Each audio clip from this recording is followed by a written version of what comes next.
Hello, everyone. Thank you for being here.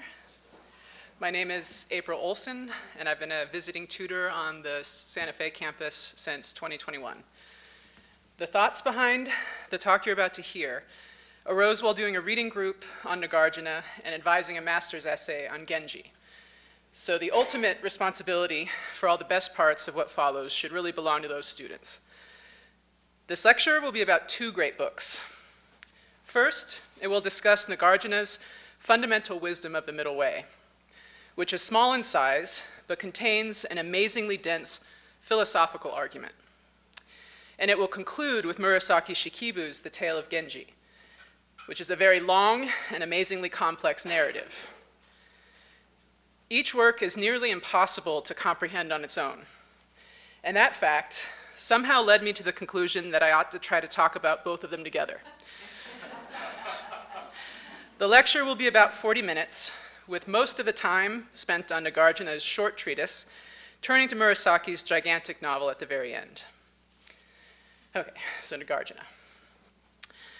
The statement that all things are empty comes to be a central tenet of Mahayana Buddhism. It is a deceptively simple formula.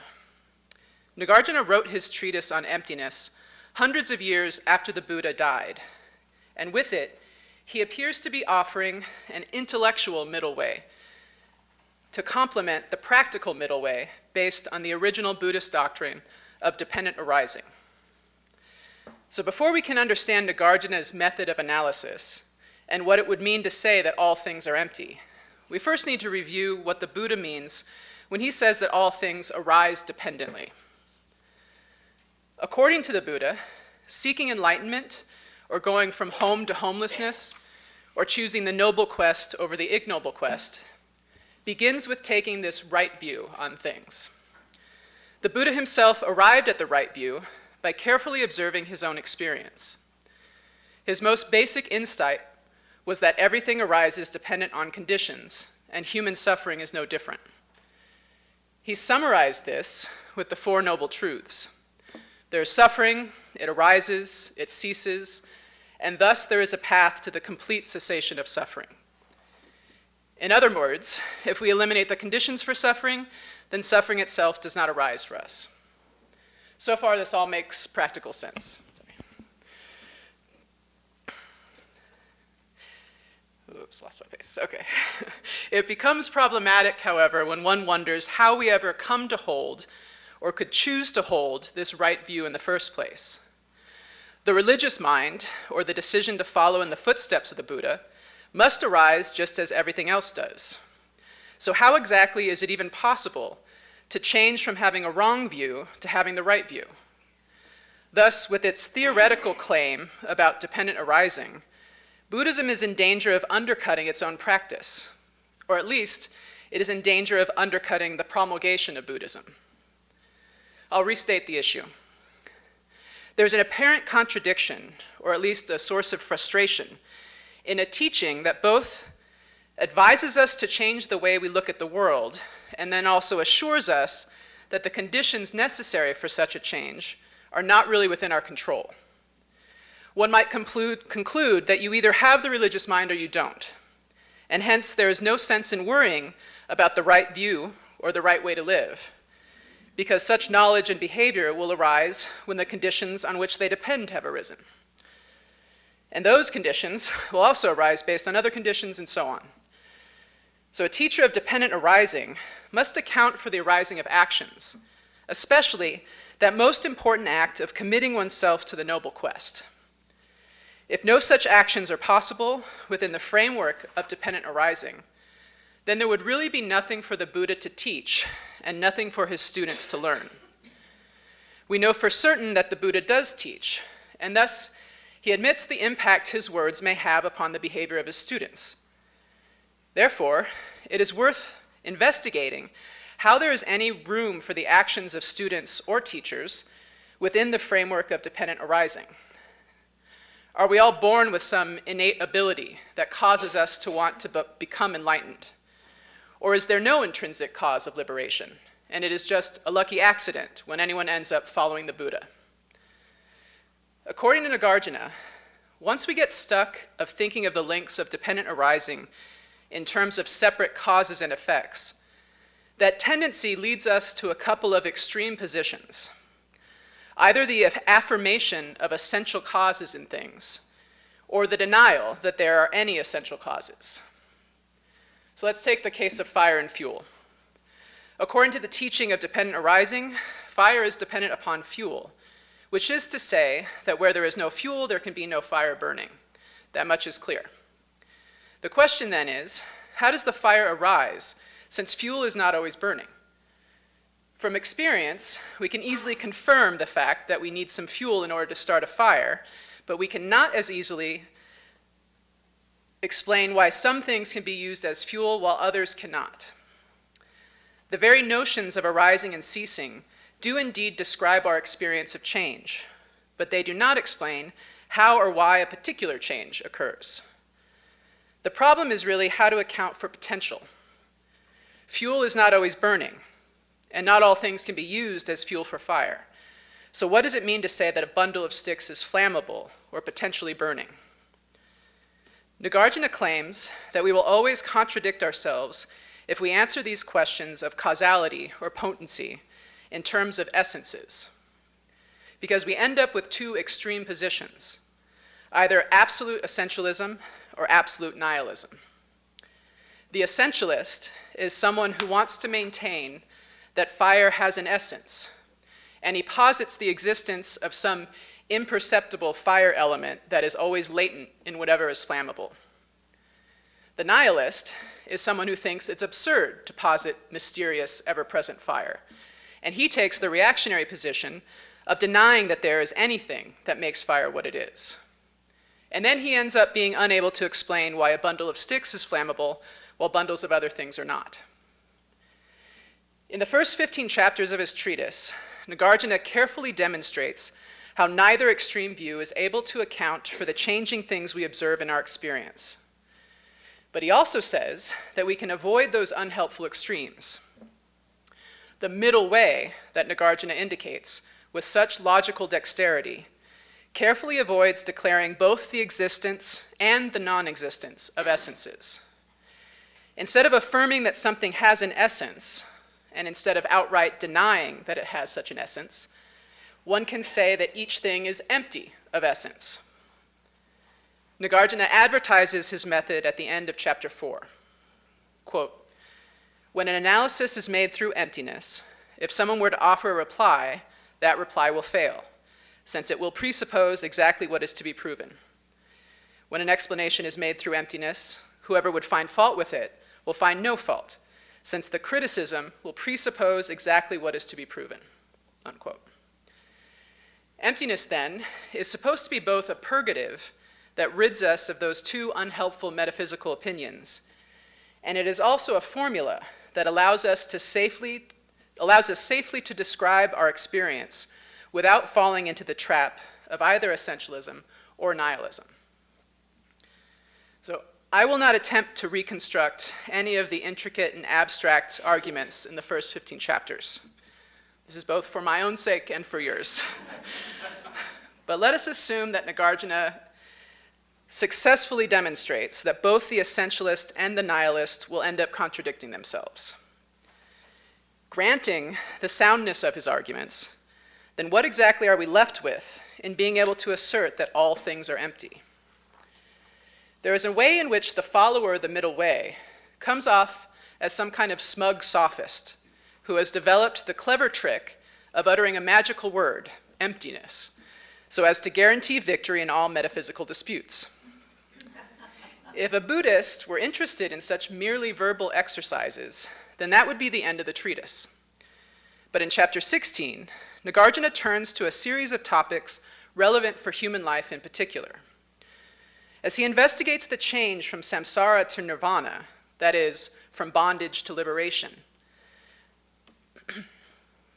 for the Buddha was not concerned with teaching some supreme metaphysical truth, nor with training his disciples to be great dialecticians. Instead, he was mainly concerned with clearly articulating the conditions for the suffering we experience, and with indicating a clear path to the total elimination of that suffering. So that's why in chapter 16, Nagarjuna applies his analysis through emptiness to the specifically human concern about how a being can go from bondage to liberation. And once again, he proves that we will always end up contradicting ourselves if we try to account for the cause of liberation in terms of essences, either by affirming some innate ability to pursue liberation, or by denying the capacity to begin such a pursuit. Therefore, a person, both as bound or as liberated, must be empty of any essential bondage or essential liberation. Such a declaration might have been palatable enough when it was used in his earlier chapters about abstract metaphysical categories or about everyday things like fire and fuel. But the statement is much less appealing as a foundation for spiritual instruction. Students who are told that they themselves are essentially empty may take that teaching to be an admission of the meaninglessness of any pursuit, including the Buddha's noble quest. If everything is empty, including ourselves, then there seems to be no point in learning the truth about suffering and guiding our actions accordingly. Thus, in the second half of his treatise, Nagarjuna aims to preempt such a misunderstanding of emptiness. Okay, so to recap, the Buddha taught the right view of dependent arising, which sets Buddhist practitioners on the path to becoming completely liberated from suffering. Much later, Nagarjuna teaches that all things are empty, which aims to correct some wrong views about what the Buddha said. Nagarjuna's new analysis through emptiness is especially helpful for understanding the phenomena of human action, which brings us to what I believe is a crucial chapter in his treatise. In chapter 17, Nagarjuna examines the relationship between action and the consequences of action, or between karma and its fruit. In a text that rarely employs figurative language, this chapter stands out as it contains 3 consecutive images that help the reader follow the logic of Nagarjuna's argument. First, an action is like a magic, oops, I'm sorry, not at all. First, an action is said to be like a seed. Then action is compared to a promissory note. And finally, action is like a magical illusion created by another magical illusion. Sorry, let me re-say those. A seed, a promissory note, and a magical illusion. The general treatment of action will help us understand the particular action that allows one to begin to follow the path of the Buddha. The first image is introduced at the very beginning of the chapter. Quote, "Self-restraint and benefiting others with a compassionate mind is the Dharma. This is the seed for fruits in this life and future lives." In other words, the virtuous actions of disciplining oneself and of favoring others are like seeds that mature until their proper consequences arise. This natural metaphor makes sense because it allows for varying lengths of time between the performance of a good act and the experience of its reward. Some actions might bear fruit immediately, while the seeds of other actions may lie dormant for years or even lifetimes. What is certain is that unless something happens to disrupt the natural process, a seed will bear the particular fruit of which it is a seed. We get apples from apple seeds and lemons from lemon seeds, just as we reap good things from good actions and bad things from bad actions. Not to take a stance on lemons, but... And according to the traditional teaching of karmic retribution, if one does not happen to experience the fruit of an action in this life, one will inevitably suffer its good or bad consequences in a subsequent life. By appealing to the natural phenomena of plant growth, the seed image appears to have solved the problem of moral causality, while avoiding those 2 extreme metaphysical opinions. It avoids the extreme of essentialism because the seed does not persist after the action. And it avoids the extreme of nihilism because there is still a causal connection between seed and fruit. The seed is directly connected to the stages of plant growth, and then the growth of the plant is directly connected to the fruit. Thus, the kind of seed determines the kind of fruit without needing to be present during the entire process of fruition. This analogy indicates that similar intermediate steps allow the character of an action to determine the character of its consequences, even though the initial act does not remain during the time of karmic fruition. Despite the clarity and simplicity of the seed image, Nagarjuna insists that it is not a tenable account of karma, even though it appears to be a middle way between essentialism and nihilism. Nagarjuna does not list the numerous and great difficulties that would arise from the seed analogy, but he assures us that such difficulties make it untenable. To fill in this gap, I can offer at least one difficulty that should be sufficient for rejecting the first image, namely that the analogy has actually introduced a stark fatalism into the process. The separation of the seed from the growth of a plant allowed one to avoid positing an enduring self, but apple seeds only yield apples, and apple seeds only come from apples. So if our actions bear results in the same way that a seed produces fruit, then a bound person can only continue to produce acts of bondage. The analogy solves the problem of positing a cause that is no longer evident, but then makes it impossible for someone to abandon the ignoble quest and undertake the noble quest. Because if actions and consequences repeat a cycle like seeds and fruits, then only nobility can breed nobility. Therefore, the first image must be rejected. Nagarjuna then suggests a new image. Quote, "I will then explain what is tenable here, the analysis propounded by all Buddhas, self-conquerors, and disciples, according to which action is like a debt, and like the promissory note, which is unperishing." Many commentaries claim that this second image belongs to an opponent and is not intended as a serious explanation for the arising of actions. However, I see no reason for dismissing the promissory note as another mistaken analogy. There is, in fact, evidence suggesting that Nagarjuna places special emphasis on the second image as his own.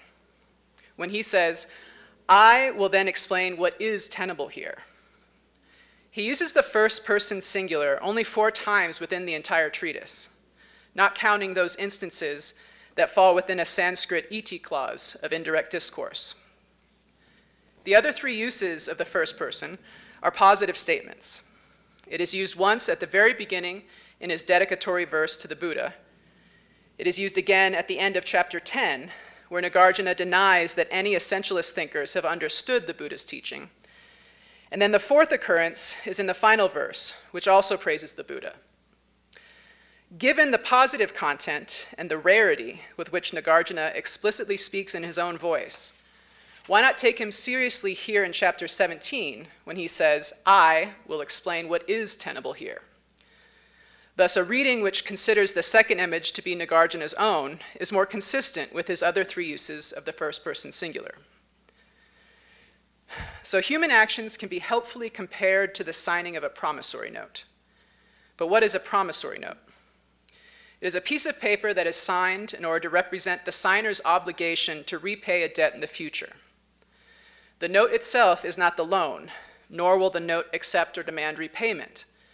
Instead, it merely represents a connection between 2 distant events. It acts as an intermediary between the taking of a loan and its eventual repayment, in the same way that the process of growth was an intermediary between seed and its fruit. The ingenuity of Nagarjuna's second analogy is really quite wonderful. The promissory note will correct the fatalism implied by the seed image, while also avoiding the opposite mistake of a nihilism that would deny all moral causality. But how exactly does it do this? Let us first note the key difference between the 2 images thus far. The comparison with plant growth defined action in terms of a natural process, and it was unsuccessful because the natural connection between a seed and its proper fruit meant that the change from bondage to liberation was impossible. The economic connection between a debt and its repayment does not appeal to a natural standard, and its very conventionality protects it from such predetermined outcomes. Moreover, the debt itself is imperceptible, unlike a seed, and so the written note is understood to be merely a convenient, perceptible thing that is created to represent the invisible obligation to repay a debt. And unlike the growth of the apple tree, the existence of the debt does not depend upon the undisrupted physical endurance of the promissory note, A debt does not simply disappear if you tear up the promissory note. Therefore, according to Nagarjuna, just as there is the record of a promissory note, which is created to make manifest an economic connection over time, there is also the record of karma, which is created to maintain a moral connection over time. The image of the promissory note suggests, however, that as soon as one has suffered the consequences of an action, the debt would be repaid, and the record of that particular action should expire. Thus, it is surprising when we learn that even after repayment, all the promissory notes subsist. Nagarjuna calls them uncancelled or unperishing. And it is only at the end of this life that we undergo a sort of debt consolidation. He says, quote, "From all these actions in a realm, whether similar or dissimilar, at the moment of birth, only one will arise." So according to Nagarjuna, all the paid and unpaid notes are tallied up in order to create a single promissory note. And this one note determines whether one's rebirth will be pure or impure. So even the most responsible debtor is then kept within the economy of karma and is born again into a life of ignorance, which will again provide opportunities for action and for accumulating more promissory notes. Although death does allow the multiplicity of fruits to perish through the single assignment of either a pure or impure birth, it does not free one from ignorantly committing future actions. Therefore, to be completely liberated from suffering, one needs to do more than simply die. According to Nagarjuna, the only way in which you can finally escape the cycle of rebirth is by means of a meditative practice. The practice of meditation somehow leads to the knowledge that all of our actions are essentially empty. And by such insight, the meditator no longer really participates in the karmic economy. Nagarjuna does not describe the practice of meditation in this treatise, but he has begun to explain how such a liberating practice would at least be logically consistent within the framework of dependent arising. So far, we have learned that our actions do not have natural effects like seeds, but that they do have conventional effects like promissory notes. In other words, we do not, in fact, reap what we sow, but we do take on a debt whenever we act.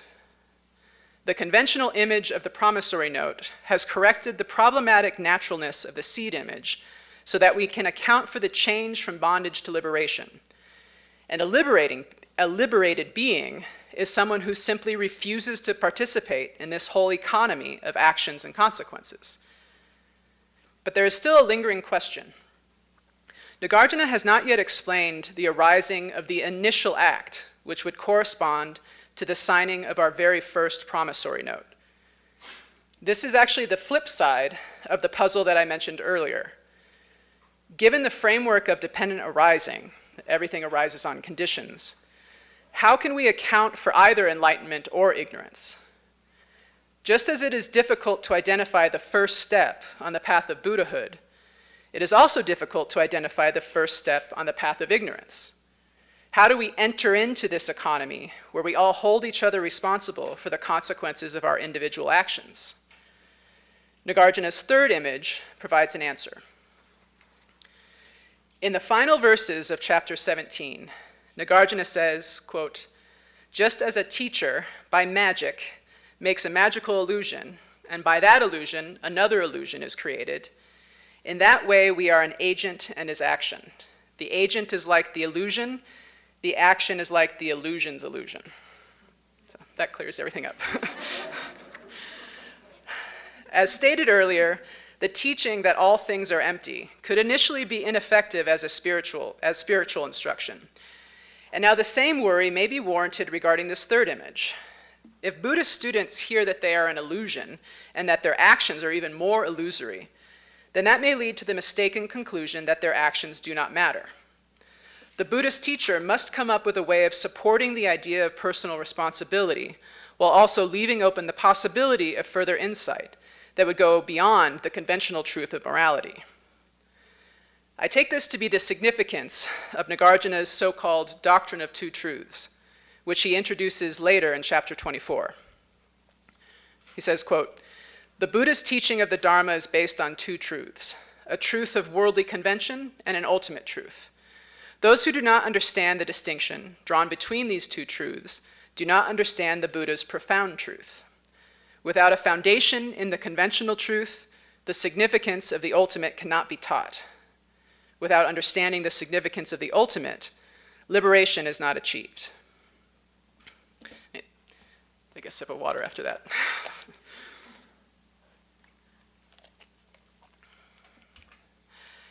A student cannot properly understand the emptiness of the self and its actions unless that student is already well versed in the conventional truth. This means performing good actions as understood by the traditional theories of karmic retribution. Performing good actions, however, is not enough for liberation. Thus, there is a delicate balance that the teacher needs to maintain regarding established moral conventions. On one hand, the conventional mechanisms of praise and blame must be upheld in order to allow for the practice to flourish. On the other hand, the traditional ground for such moral conventions, namely the belief in the existence of an enduring self that would be justly rewarded or punished, that is called into question by the theory of dependent arising. Therefore, basic moral responsibility is both a necessary condition for Buddhist practice and a necessary target of Buddhist theory. After explaining the mechanism of morality with his image of the promissory note, Nagarjuna now adds this third image of the illusion's illusion to show how the cultivation of moral habits is a necessary but not sufficient condition for the insight that one's actions are ultimately empty of essence. This third image claims that both ourselves and our actions are essentially empty, despite the fact that they seem to us to be very real and very important.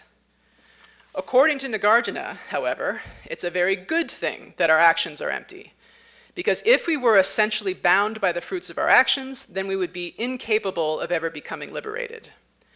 That was the wrong view regarding actions. We do not reap what we sow. With the right view, we understand that our action is like a debt that requires repayment only within our moral economy. And the goal is still to become completely liberated from that whole context.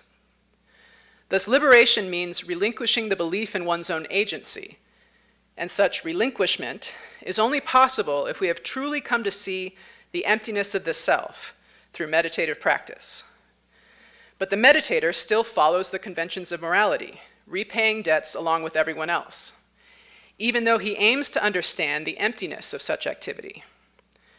That is why the Buddha teaches his students to cultivate a mind that is disciplined and kind, so that eventually even those virtuous deeds will be seen for what they are, the illusions of an illusion. In chapter 17, Nagarjuna has traded a natural image for a conventional image, and then he concludes by adding a supernatural image. Unlike the seed or the promissory note, this talk of magical illusions may sound too strange or fanciful to be a good analogy for understanding Nagarjuna's teaching about action. Rather than referring to a magician, it may be helpful to speak in terms of someone writing fiction, which is also the creation of a kind of image. The same basic point can be made. When he describes a teacher using magic to create an illusion, which in turn creates another illusion, we may instead consider the case of a writer who uses words to create a fictional character, which in turn performs its own fictional actions that lead to fictional consequences, all within the context of the novel. Thus, to explore what it may mean for our actions to be the illusions of an illusion, I'll conclude my talk with a consideration of Murasaki Shikibu's The Tale of Genji as a paradigm for Nagarjuna's third image. At first glance, we can note the curious fact that Murasaki, the woman credited with writing the tale, shares the same name as one of its main characters, the Lady Murasaki. There are records of the author's birth and death, but no more information is available besides generic names referring to her position in court. And because they have come to share the same name, it appears that the historical Murasaki might be imagining herself in the place of the fictional Murasaki. Perhaps that is true. I, however, am less interested in the relationship between the historical and fictional Murasakis. Instead, I want us to consider the relationship between the author behind the tale of Genji and the narrator we hear within the tale. It is unclear whether we should assume that the author and the narrator are the same and thus share all the same opinions. The judgment of the narrator, at least, is evident throughout the novel, and the presence of the narrator becomes most explicit whenever she calls attention to herself as a storyteller. We can look at these moments of narrative intrusion to construct the clearest picture of this primary magical illusion created by the author. So I've collected these moments by comparing the 3 translations of Tyler, Seidensticker, and Washburn, but I would obviously need to learn Japanese to be certain that this list is accurate and exhaustive. That is all to say that I feel fairly confident in everything that you've just heard with my interpretation of Nagarjuna, and I feel far less confident about what I'm about to say with the interpretation of the tale of Genji. Regardless, I look forward to discussing either text in the question period. I'll first mention the most minor narrative intrusions. These seem to contain only an implied first-person singular pronoun, and they most frequently occur when the narrator suddenly remembers to include a detail that she claims to have forgotten. In Tyler's translation, these moments are consistently flagged with the narrator saying, "Oh yes," and then supplying some detail. There are many of these sorts of intrusions, and they add a lighthearted and gossipy tone to their narration. The next set of intrusions are different because they do not go on to fill in the details after noting the omission. Instead, the missing details remain unspoken. These are still pretty minor interruptions, and we can sort them into a few categories. Sometimes the narrator acknowledges a purposeful omission because it would be inappropriate for a woman to relate the content of a serious political debate. Other times, she notes that there were poems recited that are not worth recording, due to the poet being unskilled or unoriginal, or often way too drunk. And then there are some details that are left out because including them would be tedious and unpleasant for the reader, or because the narrator herself has a headache, or is too tired, or the material is too upsetting to write down. Other details are omitted because they are already familiar to everyone from traditional ceremonies or from popular old tales. All of these minor intrusions could be described as indications of emptiness in themselves. The author is calling the reader's attention to something that is not there. She basically says, "This tale will be empty of certain details, and you may not have noticed such emptiness if I had not called your attention to it." All of these blank spots, however, are only about details. They say nothing about the essential emptiness of all things, nor about the emptiness of the self in particular. Now on to more striking narrative intrusions. These intrusions do not simply alert the reader to what may be lacking from the tale. Instead, they are moments when the narrator steps back from her storytelling and comments more generally about the act of writing. Occasionally, she wonders how on earth she could have become aware of the things that her characters have said quietly or thought silently. It's as if the reality of the events is insisted upon to such a degree that it undercuts the very possibility of her own authorship. Rather than admit that she is inventing things or casting illusions, the narrator playfully questions her own authority. It feels as if the narrator is sitting alongside the reader and equally wondering about all these marvelous characters. What is motivating them in the present, and what does the future hold? And how is it even possible that an account of their existence has become contained in these very pages? These intrusions are often judgments about her main character, Genji. They are not directly critical of Genji, but the narrator imagines how her audience in general may be reacting to her portrayal of the Shining Prince. The first intrusion of this kind occurs in chapter 1, when Genji is only 7 years old. We learn that he excels in the Chinese classics and in musical performance, and that as a child, he had even won over his dead mother's greatest rival, the Kokiden consort. The narrator interrupts her tale to say, quote, "But to recount all his virtues would, I fear, give rise to a suspicion that I distort the truth, unquote. Thus, at the very beginning of her tale, she worries that high praise of Genji will make his existence unbelievable. If this is the truth about Genji, then telling the truth will actually make the reader less able to imagine that such a character could ever have existed.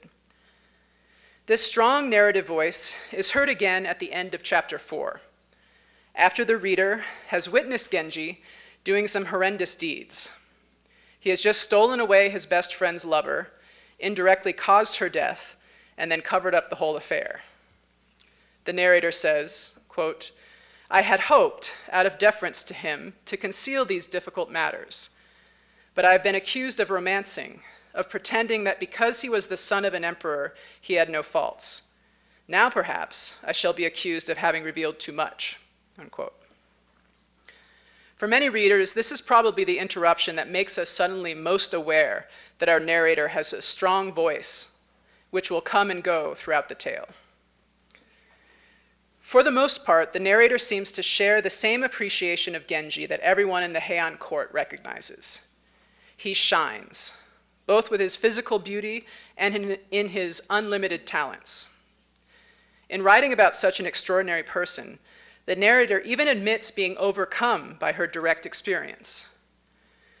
When describing his presence at a ceremony celebrating the Lotus Sutra, she says, quote, Genji seemed far handsomer than any of his brothers. It may be that I remark too frequently upon the fact, but what am I to do when it strikes me afresh each time I see him? Those same lines in Tyler's version are as follows. Perhaps I seem only to repeat the same praises about him, but I cannot help it, because he was a wonder to behold whenever one had the good fortune to do so. This strong, intrusive narrative voice is not used so much in the tale as a whole, but that rarity makes the few instances all the more striking. The status of the narrator becomes most clearly foregrounded in the chapters immediately following Genji's death. I should note that there is speculation about whether the later Uji chapters were even written by the same woman, a theory that I cannot entirely discount. Yet I find it more interesting to consider the novel as a whole and wonder about the shift in tone that occurs after both her namesake and her shining prince have died. The first oddity with the latter chapters is that time becomes difficult to track. There's a gap of 4 years between chapters 42 and 43, and then chapters 45 and 47 through 47 go back to cover those intervening years. She does this all without the narrator acknowledging that she has suddenly stopped relating events in a basic chronological order. A few of the other chapters overlap as well, and 4 of them begin with a sort of once upon a time phrase. So in the midst of all this temporal confusion, chapter 44 begins with an especially striking narrative intrusion. Quote, the story I'm about to tell wanders rather far from Genji and his family. I had it unsolicited from certain obscure women who lived out their lives in the chancellor's house. It may not seem entirely in keeping with the story of Murasaki, but the women themselves say that there are numerous inaccuracies in the accounts we have had of Genji's descendants, and they put the blame on women so old that they have become forgetful. I would not presume to say who is right. So that was Seidensticker's translation, and here's Tyler's. This gossip volunteered by certain sharp-tongued old women, once of the chancellor's household, who lingered on after him. It is nothing like the stories about Lady Murasaki, but they held that some things told of Genji's descendants were wrong, and they hinted that this might be because women older and more muddled than they had been spreading lies. One wonders which side to believe. Chapter 44 then goes on to relate a story about Tamakazura, who is the daughter of the dead woman whom Genji had hidden from his best friend. Of the 54 chapters that make up this gigantic novel, the events in this chapter could most easily be removed from the tale as a whole without changing much. The opening narrative intrusion, however, makes this chapter seem significant. The narrator claims to be standing aside as she agrees to relate a story for which she claims no authorship at all. And this brief tale within a tale is meant as an alternative to what she has said so far about the descendants of Genji. What was taken to be the guiding principle of her writing, Genji, the shining prince, has now been removed. And this removal might even cause a reader to wonder if any of those other marvelous characters could have taken the spotlight all along and guided us through a different version of events. The narrator has insisted that she can't help herself whenever she sees Genji. His beauty overwhelms her. Once the shining prince is dead, there is no longer this same feeling of awe regarding the next generation. The light has dimmed, but this has also perhaps loosened the grip that Genji held on the narrator. With Nagarjuna's third image in mind, we can think of the author who has created the narrator as equivalent to the teacher who creates the first magical illusion, and then Genji himself would be the illusion of an illusion. As the novel progresses, the narrator comes to see the emptiness, or at least the exchangeability, of one perspective for another. Perhaps the narrator slowly becomes aware of herself as casting illusions throughout the tale, rather than simply relaying the essentially real and important events of the Heian court. Therefore, I see two options for how to use the tale of Genji as a paradigm for Nagarjuna's third image of the illusion's illusion. On one hand, if the author of the tale is the teacher who uses magic to create the first magical illusion, then there still remains a question about the existence of the author herself. If all things are empty, then she cannot stand behind the novel as an essentially real being. The writer herself would need to be empty of essence, and her act of writing would also be an illusion's illusion. And this would lead to an infinite regress. Each self would be potentially looking back through the chain of writers for the real cause behind themselves as an illusion. So that's one possibility. On the other hand, to avoid such an infinite regress, the tale of Genji may present the possibility of a sort of reciprocal enlightenment, shared by both the author and the narrator of the tale. No one but the author is writing the words that the narrator expresses, and as the narrator becomes aware of the emptiness of her fictional characters, the author must also share in that awakening. If this is the case, then the act of writing itself could be the sort of meditative practice that Nagarjuna alluded to in his treatise. Thank you.